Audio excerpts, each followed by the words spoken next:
Hey everybody, it's Gail and welcome to Errata-Hate episode 45. This is a really exciting episode for me because this is the first how-to that has been chosen by the patrons. So if you support me on Patreon, you got the chance to vote on a how-to for this batch of episodes. And the choice was, I'm going to show you how I combine fabric and yarn to make stuff.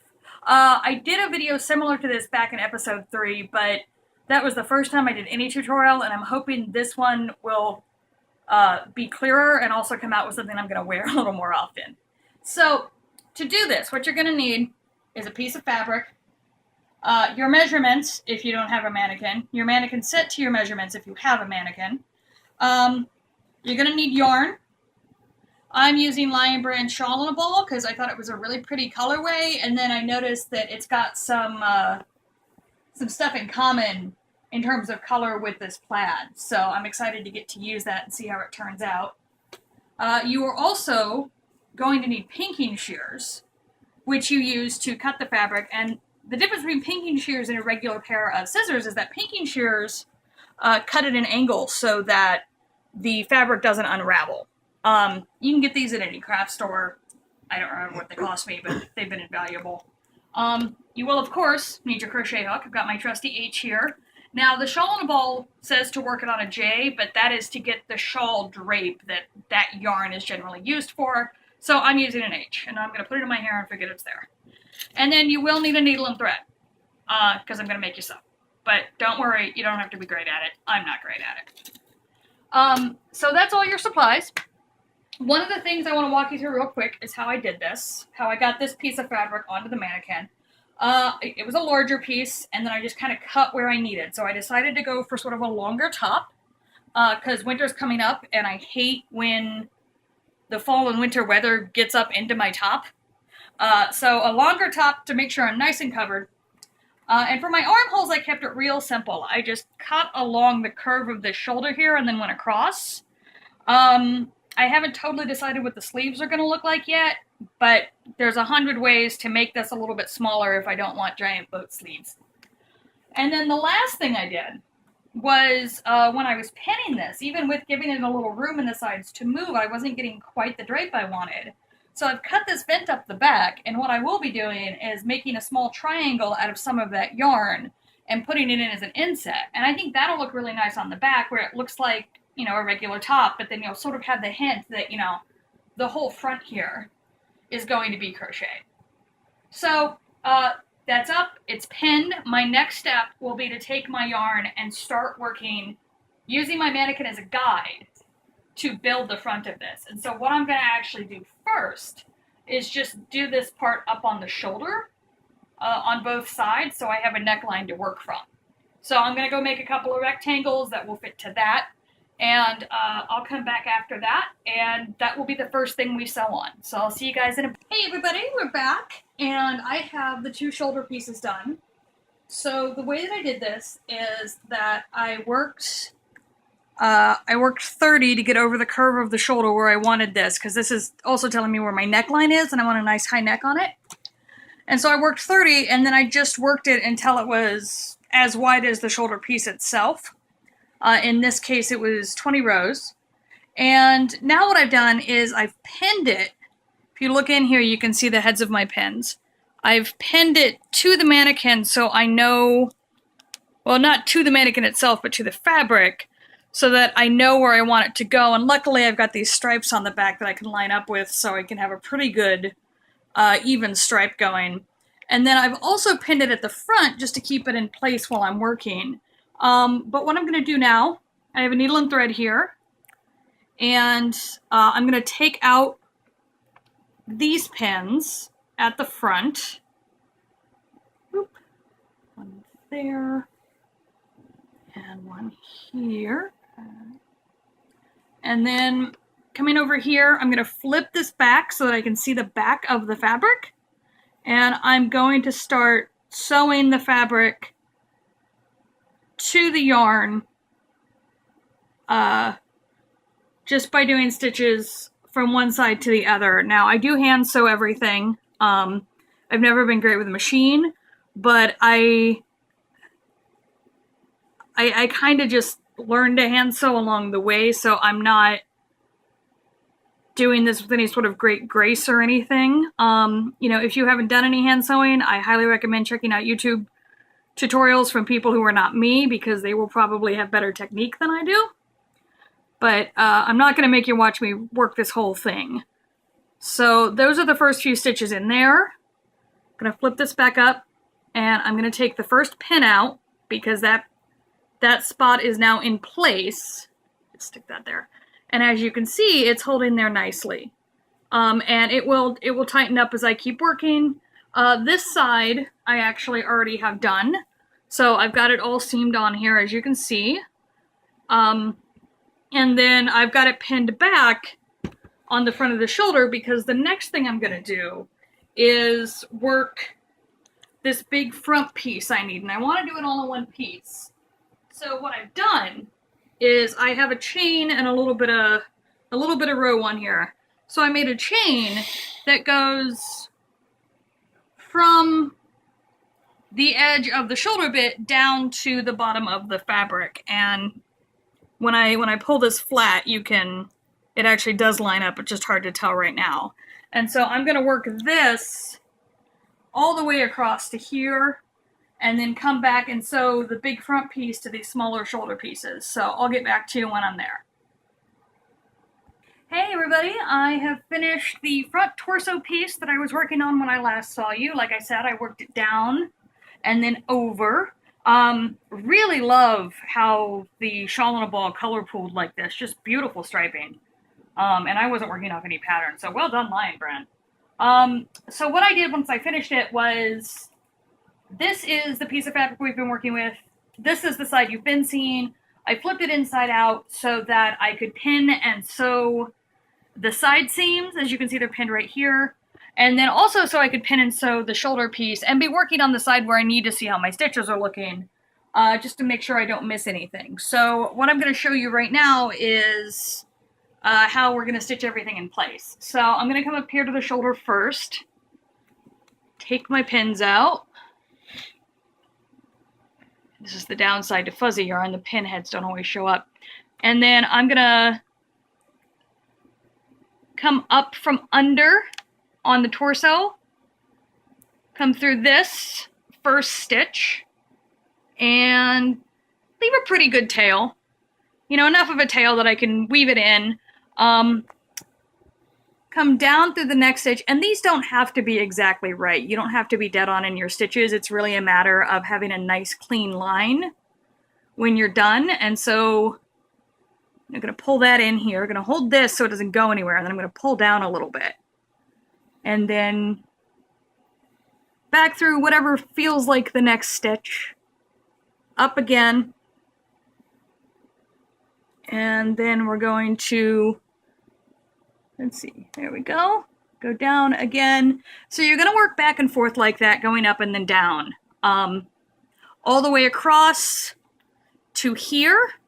And if you will, oh, there we go. If you come over here, you can see that I've got this one done. And so what I've done is I've worked straight across, I've woven in my ends already, and when we flip that around, you can see that there's this nice clean line where it's all joined. So that's really what you're going for. So that's the shoulder seam part. And now, on the side seam, I've been working from the bottom up because I can get my hand into the vent back here when I need to get a little extra space around what I'm doing. The big thing to remember when you're pinning this is that the edge of the fabric should be pinned beyond the edge of the crocheted piece, because you're hiding that pinking shear edge, so that when it's right side out, this isn't showing. And we're going to do this, you know, just like we did it with the shoulder seams, except you're working from the inside this time. So just get in there, make sure you're always getting part of the crocheted piece with the fabric piece, and you're just going to work a series of clean stitches. Just a note, once you're done with this part, because this is what I'm going to do, definitely try it on and see how things are fitting so that you can get ready to adjust the sleeves if you need to. I think my sleeve spots are in a good spot, but I never really know until I try it on. So by the way, one of the things I'm doing is I'm putting my needle in a little bit, and then I'm pushing it back up through the fabric without pulling the yarn all the way through, and that gets me a complete stitch at once, which can be a lot easier if you're not used to sewing. And I am sorry it can be hard to see the thread while I'm working on this because it is so dark, but if you find when you try on after you've stitched that maybe things feel a little loose, having a matching thread can be really helpful because you can just go in and sew another line of stitches. I've done that a number of times. It's a very handy way to kind of get that extra support you need in your garments. So, like I said, this is very similar to working the shoulder where you're just going to go back and forth and get it secured. So I'm not going to show you a bunch more of that. You know, those are the basics. So I'm going to go finish all my sewing so that you don't have to watch me do it. And then my next step will be to try. Okay, we're back, and I have been working on the sleeves. Let me make sure I have this right side up. I do. So what I did to figure out the size of the sleeve is that I stitched a chain that fit all the way around this armhole we have. And then, knowing that it was going to be kind of big because I've tried this on, I did about 10 rows even, and then I did 2 sets of decreases, taking 4 stitches out per decrease, which is what gave me this curve that you see here. And so I worked 10 rows even, I did 4 decreases, I worked 4 rows even, did 4 more decreases, and then worked even from there to the length that I wanted. And the length that I wanted I chose because the edge of the sleeve here fits me right about here, right at the ball of my shoulder. And so I took a measuring tape and measured from the ball of my shoulder to just above my elbow. And so when I place it like this, you can see that I've gotten that length. And so that's how I did the shape of the sleeve. Now to pin the sleeve, I'm going to come over here. I lined it up starting with the bottom. So if you look at the bottom, I've got this lined up with the edges of the sleeve piece. I've pinned it across the fabric, and then I've pinned it sideways to the edge of the sweater so far, pinned it across the top, and then came around and pinned it to the rest of the fabric. So what I'm going to do next is take a piece of leftover yarn, and I'm going to sew this together yarn to yarn like I did up here for the shoulder pieces, and then work that all the way up. And then when I come over to the fabric, I'll switch over to using a needle and thread like I have, like for example, the back of the shoulder here. And once I get the sleeves on, I'm going to start on the hood, which is going to be one large piece. And then I have a final piece, which is a piece of fabric up front to make this a proper hoodie, but it's going to match our fabric to kind of pull everything together. So I'm going to go get some sewing done, and I will see you guys later. Hey everybody, Gail behind the camera here. My very attractive cameraman had to go to work. So I'm going to try to explain the hood without having a second pair of hands. We'll see how it goes. So first of all, this is the rectangle I will use to build the hood.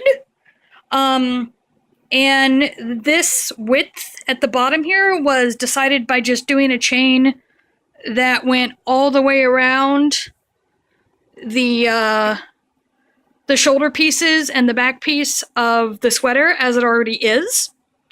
And so what I have to do next is take my rectangle and lay it out so that the sides match up so that I know where to sew. And then I'll be doing the same thing I've been doing, where I will be using yarn to sew to yarn, and then I will use a needle and thread on the back.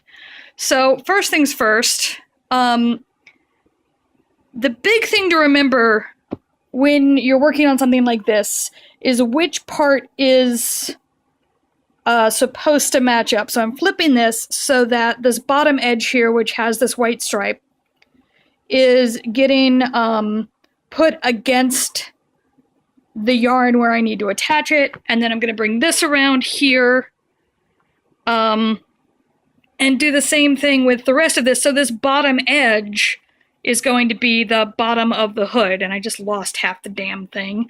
This is why it helps to have a second set of hands. I missed my second set of hands. There we go.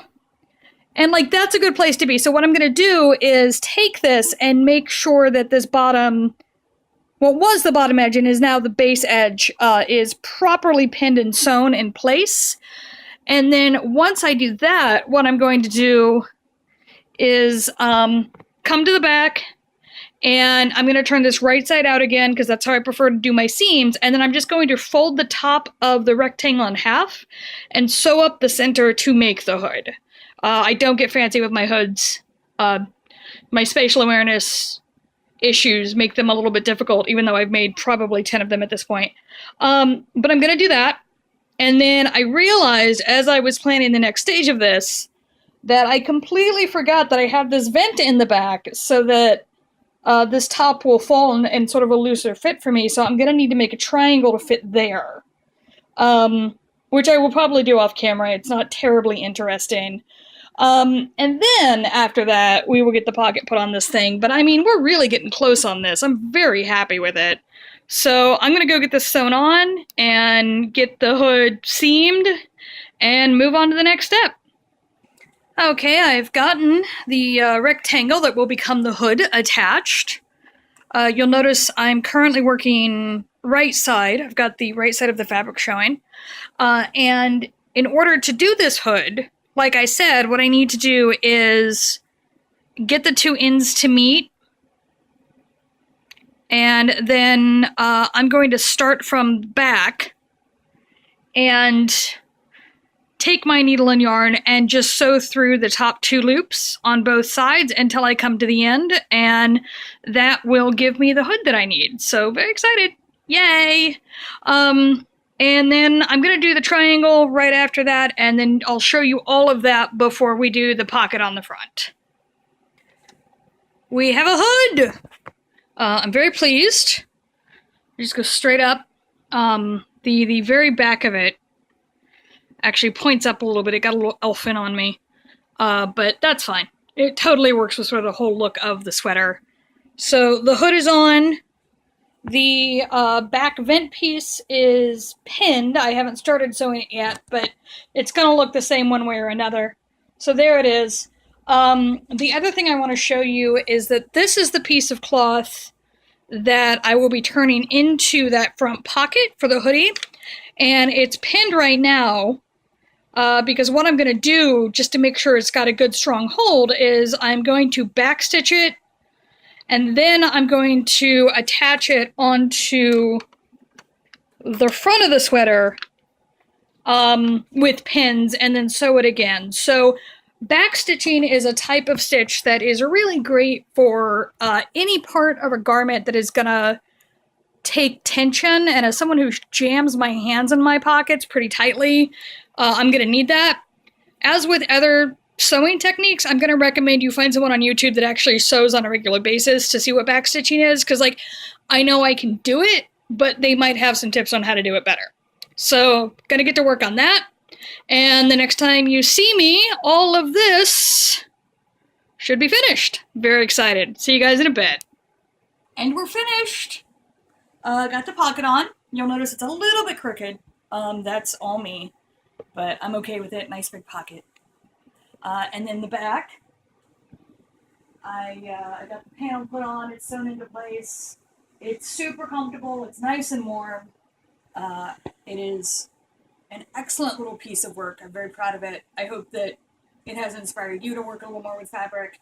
And I want to thank all of my patrons for voting for this one. This isn't mentioned in the other videos because this just happened, but I will be off Patreon by the time this video is updated, or uploaded, and I'll be over at Ko-Fi. So, if you want to throw a couple of bucks towards the channel, the Ko-Fi link is down in the basement. And as always, please like, subscribe, share, all that good stuff. So I will see you guys soon.